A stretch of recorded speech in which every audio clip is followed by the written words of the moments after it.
J'aimerais simplement vous conduire en quelques courtes minutes vers un aspect de la Sainte Seine qui peut-être nous a échappé jusqu'à aujourd'hui. Certaines églises prennent la Sainte Seine 2 fois par an. On n'a pas intérêt à être malade ce jour-là, ou en voyage. Certaines se disent, oui, mais il y a le problème de l'habitude, 1 fois par mois, ce serait mieux. Nous la prenons, comme à beaucoup d'endroits, chaque semaine quand nous nous retrouvons le dimanche. Très franchement, je ne pense pas que ce soit une question de temps, de régularité, tous les mois, 1 fois par an ou toutes les semaines. Je crois que c'est une question de cœur.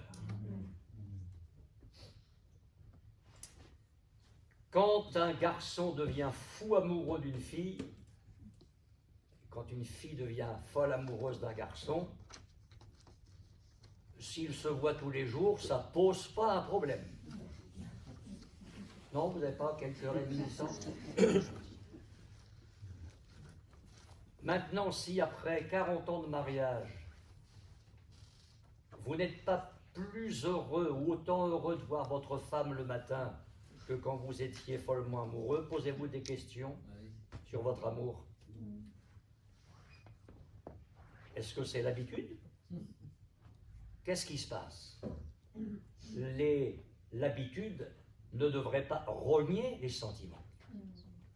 Et j'aimerais que nous lisions ce matin dans Jérémie, au chapitre 16, verset 3. Et vous allez trouver très étonnant que je vous lise ce texte. Notre frère Moïse va nous lire tout à l'heure le texte, un des textes de la Sainte Seine. Je ne vais pas marcher sur ces plates-bandes.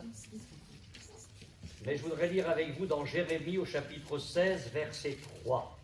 « Car ainsi parle l'Éternel sur les fils et les filles qui naîtront en ce lieu, sur leurs mères qui les auront enfantés, et sur leurs pères qui les auront engendrés dans ce pays.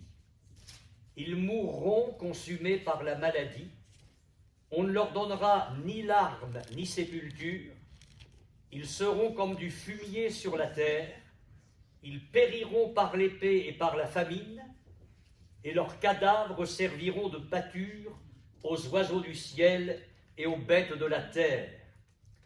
Car, ainsi parle l'Éternel, n'entre pas dans une maison de deuil, n'y va pas pour pleurer, te lamenter avec eux, car j'ai retiré à ce peuple ma paix, dit l'Éternel, ma bonté et ma miséricorde.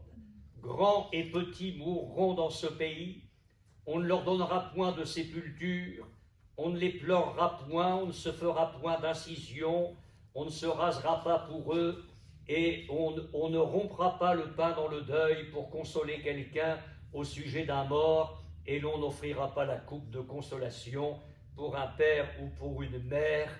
Et nous arrêterons ici la lecture. La scène à laquelle nous allons participer dans quelques minutes, mes frères et sœurs, est un merveilleux privilège auquel nous sommes appelés. Je voudrais insister sur ce point déjà, c'est que la scène qui a été instituée par le Seigneur l'a été pour l'amour. Je veux dire par là que dans ce moment terrible, parce qu'il a été terrible, dans ce moment terrible de la scène, le Seigneur a rassemblé autour de lui ce que lui aimait. Et il a rassemblé autour de lui ceux qui l'aimaient lui. Il y a là un repas d'amour.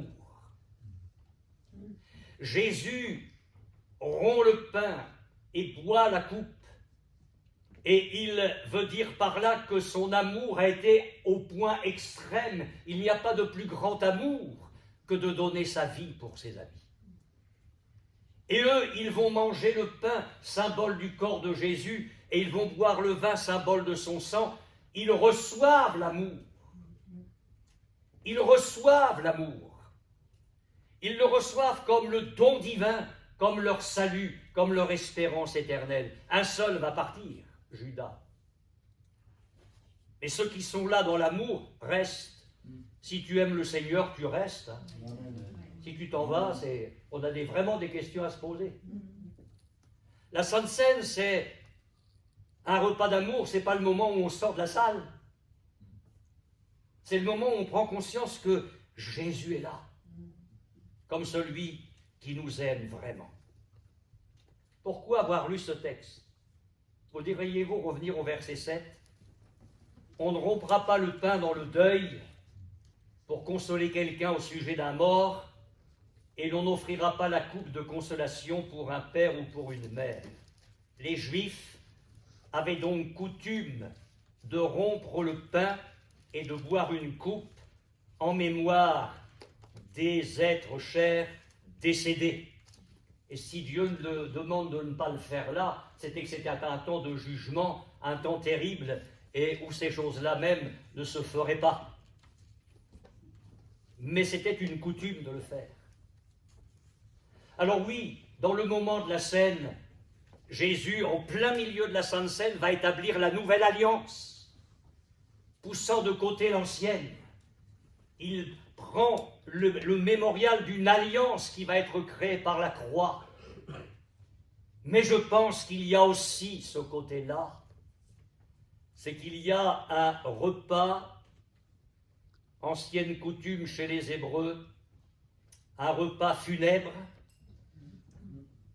on mange le pain et on boit la coupe au sujet d'un mort pour lequel on doit être consolé. Et dans ce moment-là, Jésus mettait ses disciples dans la situation d'une famille qui aurait perdu un parent. Alors c'est vrai qu'il est encore là, mais pour quelques heures, pour quelques jours, il va bientôt leur être enlevé.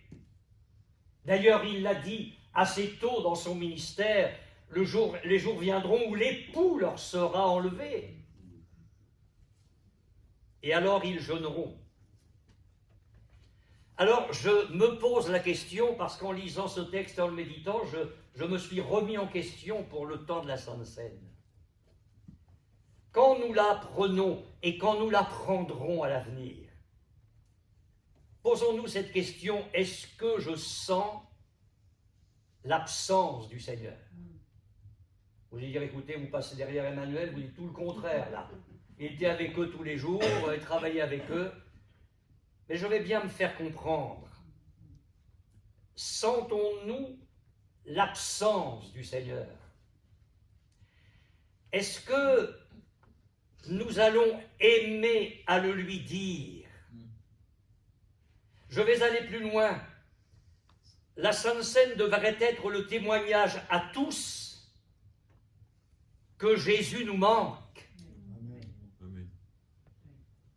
Et en prenant le pain dans quelques secondes et en buvant la coupe, j'aimerais dire à Jésus du fond de mon cœur, Jésus, tu me manques. Amen. Tu me manques. Et ce sera une façon de vous le dire. Et vous, ce sera une façon de me le dire. Nous allons nous le dire. Jésus, tu nous manques. Et si nous mangeons cette scène avec de véritables affections spirituelles, alors nous aurons sa présence. Parce que c'est dans ces conditions-là qu'il viendra à nous. C'est lui qui l'a dit, ce n'est pas moi. Nous sommes orphelins dans ce monde. Parce que Jésus est parti. Il est parti, mes frères et sœurs. Et si cela est vrai dans notre cœur, si nous le sentons au plus profond de notre être, alors il y a une parole que nous allons pouvoir serrer dans notre cœur. Je pourrais vous la citer de mémoire, mais je voudrais que nous la disions ensemble. Elle est tellement importante. dans Jean chapitre 14. Jean chapitre 14, verset 18. Et vous verrez par ces paroles de Jésus que je n'exagère rien. Jésus dit, Jean 14, 18, « Je ne vous laisserai pas orphelins. » C'est donc que vous allez l'être. Je ne vous laisserai pas orphelins. Je viendrai à vous. Si je participe à la scène en disant « Mais Seigneur, tu me manques. Tu me manques. C'est un repas funèbre. Je me souviens d'un mort. Tu es mort pour moi. » Alors il viendra à nous. Ce que je vais dire là est stupide, pardonnez-moi. Mais combien une famille affectueuse serait touchée si un parent bien-aimé, décédé, revenait. Pas un fantôme, pas un esprit, mais que quelqu'un revienne vraiment. Vous imaginez ce que ce serait? Je ne vais pas vous faire pleurer. Pour être visité, pour être au bénéfice de la personne et du ministère du Saint-Esprit, parce que c'est à cela que j'aimerais terminer, il faut que nous nous sentions orphelins.